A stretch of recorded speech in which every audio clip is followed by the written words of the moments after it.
मित्रांनो, अबोली या मालिकेच्या आजच्या भागामध्ये प्रिन्स अबोलीला घरी चल म्हणून खूपच हट्ट करतो.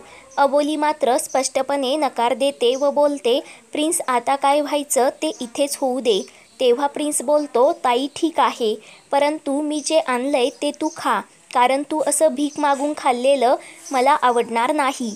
त्यानंतर प्रिन्स अबोलीला स्वतःच्या हाताने जेवण भरवतो. तर इकडे अंकुश प्रतापरावांच्या ऑफिसमध्ये येतो. तेव्हा तो प्रतापरावांच्या माणसाला खूपच मारतो. तेव्हा प्रतापराव अंकुशला बोलतो, तुझी हिंमत कशी झाली माझ्या ऑफिसमध्ये येण्याची? तुझी लायकी तरी आहे का? त्यावर अंकुश बोलतो, प्रतापराव, तुला अजून माझी हिंमत आणि लायकी माहिती नाही, आणि ज्या दिवशी तुला कळेल तेव्हा खूपच उशीर झालेला असेल. तेव्हा प्रतापराव सांगतो, अंकुश, तू माझं काही एक वाकडं करू शकत नाही. माझा पैसा, माझी सत्ता, पावर या सर्वांची बरोबरी करण्याची तुझी लायकीही नाही. तर तेव्हा अंकुश बोलतो, प्रतापराव, तुझी सत्ता, पैसा, पावर तू कसं मिळवलं हे मला तर चांगलंच माहिती आहे, परंतु या सर्वांची मी कुंडली काढणार आहे. तुझा आता जो काही प्रोजेक्ट चालू आहे ना, त्याची फाईल मी स्वतः हातात घेणार आहे.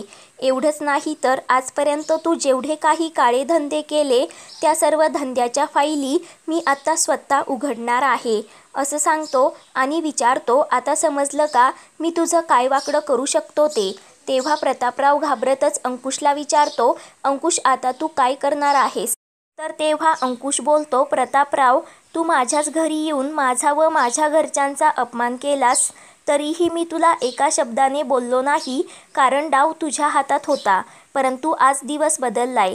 आता मी खेळ खेळणार, कारण तू मला तुझे पाय धुवायला लावले, परंतु उद्या आता तू माझे पाय धुणार. तेव्हा प्रतापराव खूपच ओरडू लागतो. तर अंकुश बोलतो, प्रतापराव, आवाज खाली ठेव, कारण माझा आवाज वाढला तर खूप महागात पडेल, कारण तू माझ्या भोळ्या काकांना ठरवून फसवलंस. आता मीही तुझी ठरवून वाट लावणार, परंतु तुझ्यासारखी दगाबाजी करून नाही, तुझ्यासारखा पाठीत खंजीर खुपसूनही नाही. तर तुला सांगून, मी तुला एक दिवस इथून कॉलर पकडून फरफटत नेलं नाही ना, तर अंकुश शिंदे नाव लावणार नाही. त्यामुळे तू दिवस मोजायला सुरुवात कर. अशी रॉयल स्टाईलमध्ये धमकी देत अंकुश लगेच तिथून निघतो. त्यानंतर अंकुश पोलीस स्टेशनमध्ये येतो व शिंदे हवालदारांना सांगतो, मला अर्जंट त्या प्रतापरावांच्या सगळ्या फाईल हव्या आहेत. त्याचे सर्व काळे धंदे बाहेर काढण्याची आता वेळ आली आहे. तेव्हा शिंदे हवालदार बोलतो, हो साहेब, परंतु मला कालपासून एक प्रश्न पडलाय. त्या प्रतापरावांनी काल घरी येऊन एवढा राडा केला, मग त्याने डायरेक्ट केसच का केली नसेल? तर तेव्हा अंकुश बोलतो, कारण त्याचा तुझ्याशी वैर नाही तर माझ्याशी आहे. त्याने फक्त तुझा वापर केला, तुझ्या खांद्यावर बंदूक ठेवली आणि गोळी माझ्यावर चालवली. त्याला सर्वांसमोर माझ्या इज्जतीचा पंचनामा करायचा होता. त्यासाठीच त्याने एवढा सापळा रचला होता आणि त्या सापळ्यात तू अलगदपणे अडकलास. तेव्हा शिंदे हवालदार पुन्हा अंकुशची माफी मागतो. तर तेव्हा अंकुश बोलतो, ठीक आहे, परंतु आता मला माहिती आहे त्याला वठणीवर कसं आणायचं ते. तेव्हाच त्याला या वर्दीची ताकद कळेल. तर शिंदे हवालदार बोलतो, या सर्वांमध्ये त्या अबोलीला काय काय भोगावं लागलं, आणि अंकुश तुलाही माहिती होतं, हे सर्व प्रतापराव मुद्दाम करतोय. तरी तू अबोलीला असं बोलून काका थांबतात. तर अंकुश बोलतो, काका, तू काहीही केलं नाही याची मला खात्री आहे, परंतु त्या अबोलीवर मी अजिबात विश्वास ठेवू शकत नाही. तर इकडे अबोली मंदिरात बसलेली असते. तेव्हा तिथे एक छोटी मुलगी येते व अबोलीला विचारते, तुझं नाव काय आहे? तेव्हा अबोली सांगते, मी अबोली. तेव्हा ती मुलगी खूपच आनंदाने अबोलीजवळ बसते व बोलते, तू अबोली आणि मी जुई. त्यानंतर जुई सांगते, माझी आई इथे फुले व गजरे विकायला येते, तिच्यासोबत मीही इकडे येते, परंतु तू तर मला कालपासून इथेच दिसते.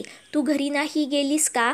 तेव्हा अबोली सांगते, नाही, मी देवीवर रागावले आहे ना, म्हणून मी इथेच आहे. तेव्हा अबोली लगेच हार बनू लागते.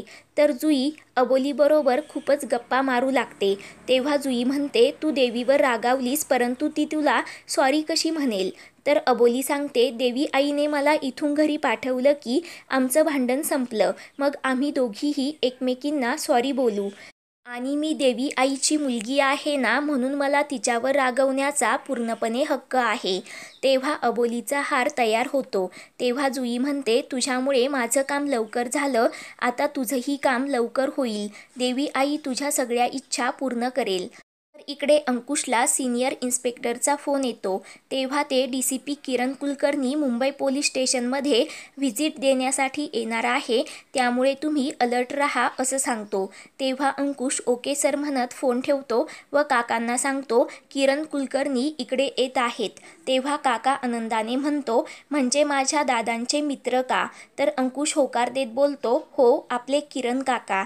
तर काका बोलतो, अंकुश, दादा गेल्यानंतर त्यांनी तुझ्या शिक्षणाचा सर्व खर्च केला आणि तू पोलीस खात्यात यावं म्हणून तुला खूप प्रोत्साहनही दिलं. तेव्हा अंकुश बोलतो, मी ते कसं विसरेल, किरण काका तर माझे गॉडफादर आहेत. व सांगतो, तुमच्या सर्वांनंतर किरण काका तर माझ्या जवळचे मित्र आहेत. मी पोलीस डिपार्टमेंट जॉईन केल्यानंतर त्यांनी मला एक गुरुमंत्र दिला होता, आधी खाकी मग बाकी. त्यानंतर अंकुश घरी येतो तर संध्याकाळी रमा त्याला म्हणते, अंकुश, किरण भाऊजी येणार आहेत. ती अबोली तर अंकुश अबोलीला आणण्यासाठी स्पष्टपणे नकार देतो व बोलतो, मी त्यांना सर्व काही सत्य सांगून टाकणार आहे. तेव्हा ते ऐकून नीता खूपच खुश होते व बोलते, अंकुशची आणि घरच्यांची पाहुणे मंडळीसमोर खूपच मजा येणार आहे. तर इकडे आजी रमाला म्हणते, रमा तू टेन्शन घेऊ नकोस. तेव्हा रमा म्हणते, ते किरण भाऊजी खूप मोठ्या पदावर आहे. त्यांना हे सर्व समजलं तर त्यांना काय वाटेल? आपल्या घराची तर त्यांच्यासमोर काय इज्जत राहील? तर तेवढ्यात नीता तिथे धावतच येते व पाणी पिते. तर आजी तिला म्हणते, नीता तुला काय झालं? तर नीता सांगते, आजी किरण काका येणार आहेत ना, ते सर्व चाळीला माहिती झालं, त्यामुळे सर्वजण आपल्याला मदत करणार आहेत. कोणी चकल्या तर कोणी करंजा लाडू देणार आहे असं लिस्टमध्ये वाचतच सांगते. तर रमा नीताला म्हणते, तू कशाला लोकांना सांगायला गेलतीस? तेव्हा नीता खूपच बडबड करू लागते. तर रमा नीताला गप्प बसण्यासाठी सांगते. तर नीता रागूला तिच्या मदतीला घेते. तर तेव्हा आजी नीताकडे बघत मनातल्या मनात बोलते, नीता आता तुला काय उतवळ्यापणा करायचा ना तो कर, परंतु मी ही नावाची सत्यभामा आहे, वेळ आली की बरोबर तुला सरळ करते. तर इकडे दमयंती काकांना सांगते, मी अबोलीकडे गेले होते, परंतु अबोली काही ऐकायलाच तयार नाही. तेव्हा काका बोलतो, इकडे अंकुशही खूप हट्ट करत आहे. त्यात ते पोलीस ऑफिसर घरी येणार आहे, परंतु घरची सूनच घरात नाही. तेव्हा दमयंती म्हणते, आपण अंकुशला न कळवता अबोलीशी जाऊन बोलूयात का?